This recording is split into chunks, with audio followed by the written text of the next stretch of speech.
UCC यानी uniform civil code को लेकर पहले से विवाद चलता आ रहा है, क्योंकि इसको लेकर अलग अलग समुदाय अपनी राय रखते हैं।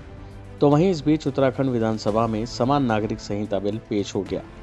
काफी नियम बदले जाएंगे। इसी के साथ आज उत्तराखंड विधानसभा के लिए दिन भी ऐतिहासिक बन गया। उत्तराखंड विधानसभा देश की पहली विधानसभा बन गई जहां समान नागरिक संहिता विधेयक पर चर्चा हुई। अध्यक्ष जी, मैं आपकी अनुज्ञा से समान नागरिक संहिता उत्तराखंड विधेयक 2024 को पुनः स्थापित करता हूँ।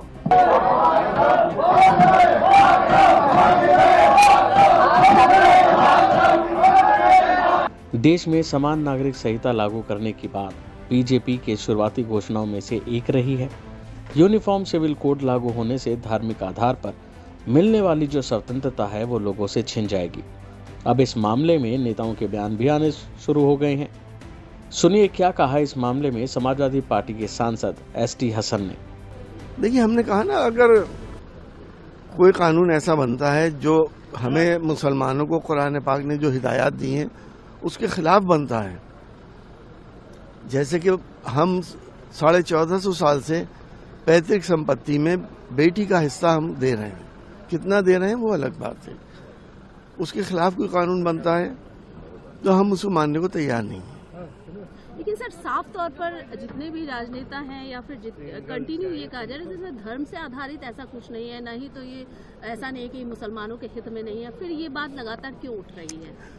अगर हित में नहीं, मुसलमानों के हित में अगर है, हमारी शरीयत के साथ साथ है हर वो कानून शरीयत का जिससे किसी दूसरे को परेशानी नहीं हो रही, तो इन्हें क्यों परेशानी है? ये कब तक हिंदू मुसलमान करके वोट पोलराइज करते रहेंगे? अब लोग तंग आ चुके हैं इस राजनीति से।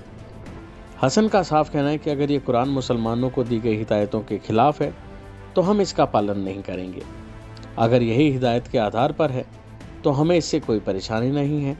कानून बनने के बाद ये विधेयक शादी, तलाक और जायदाद से जुड़े धार्मिक पर्सनल लॉ की जगह ले लेगा। तो वहीं AUIDF विधायक अमीनुल इस्लाम ने क्या कहा, ये भी सुनिए। I can't understand what is their purpose, because if they are going to implement UCC, then why the Uttarakhand government exempted the Adivasis, Dalits from this act? If they are not, Adivasis and Dalits are not included under the preview of this law, then how it is going to be universalized and how it is a common law for everyone? If Dalits are exempted from that, actually their purpose is not to bring a law to include everyone in the state or in India. Only their purpose is to dominate the minority communities like Muslims, Sikhs, Christians and Jains, Buddhists. Aminul इस्लाम कहते हैं कि मैं समझ नहीं पा रहा हूँ कि उनका उद्देश्य क्या है, क्योंकि अगर ये यूसीसी लागू करने जा रहे हैं तो उत्तराखंड सरकार ने आदिवासियों और दलितों को इस अधिनियम में छूट क्यों दी? यूसीसी लागू करने से वह उन्हें उनके सामाजिक अधिकार, कानूनी अधिकार और अन्य धार्मिक अधिकारों से वंचित करना चाहते हैं। अभी के लिए फिलहाल इतना ही। खबरों में बने रहने के लिए देखते रहिए वन इंडिया हिंदी।